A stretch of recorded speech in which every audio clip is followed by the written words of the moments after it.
বাটি ময়দা নিয়ে নেব। প্রথমে লবণ দিয়ে দেবো, দিয়ে একটু হালকা নেড়ে ছেড়ে নিতে হবে।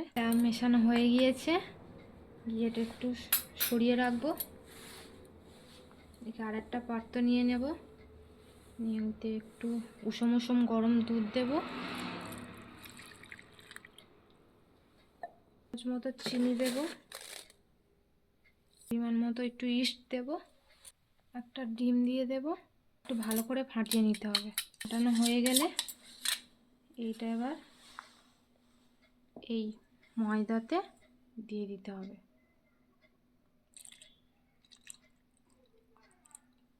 ভালো করে মিশিয়ে নিতে হবে।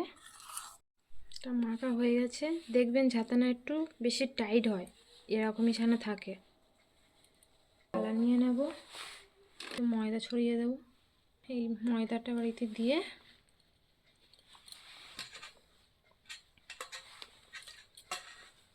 হালকা করে করে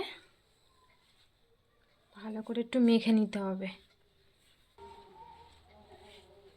একটু সাদা তেল দিয়ে ভালো করে মেখে রেখেছি, এটা নিয়ে দিয়ে রেখে দিতে হবে ভালো করে। পরিষ্কার প্লাস্টিক নিয়ে এটা একটু ভালো করে ঢেকে রাখতে হবে।